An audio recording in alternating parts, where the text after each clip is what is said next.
அனைவருக்கும் இனிய காலை வணக்கம். இன்று ஒரு குறள். அதிகாரம் 65. குறள் சொல்வன்மை. குறள் எண் 641.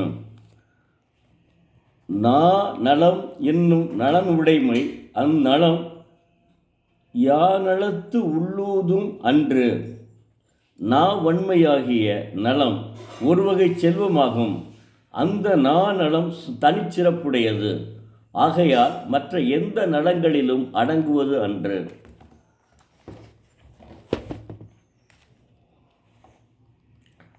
வன்மையை ஒரு வகை செல்வம் என்றே தெய்வப்புலவர் உணர்த்துகிறார். அத்தகைய நலம் தனிச்சிறப்புடையதாகும். உதாரணத்திற்கு, நான் கல்லூரியில் படிக்கும்போது என்னுடைய பொருளாதார தலைமை பேராசிரியர் மரியாதைக்குரிய ராஜ் அவர்கள் ராமநாதபுரம் அரசு கலைக்கல்லூரியிலே ஆங்கில வழியில் பாடம் நடத்தும் போது ஆங்கிலத்திலேயே எதுகை மோனையுடன் பாடத்துடன் உலகத்தின் பொருளாதாரத்தை மாணவர்களாக எங்களுக்கு எடுத்து சொல்லும்போது எங்கள் நலத்தையும் ரசிப்போம். அத்துடன் பாடத்தையும்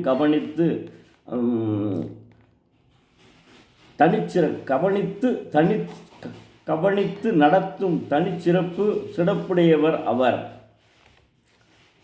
மேலும் தாய்மொழி தமிழில் தமிழ் பேராசிரியர் மரியாதைக்குரிய பரமசிவன் இளையான்குடி டாக்டர் ஜாகிர் ஹுசேன் கல்லூரியில் முதல் நாள் தன்னை பற்றிய அறிமுக பேச்சு மாணவர்கள் அனைவரையும் வியப்பில் ஆழ்த்தியது.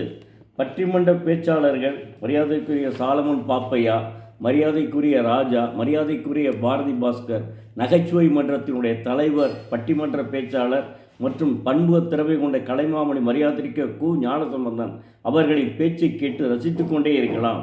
இவைகளைத்தான் தெய்வப்புலவர் உணர்த்துகிறார். நன்றி, வணக்கம். மீண்டும் நாளை பார்ப்போம்.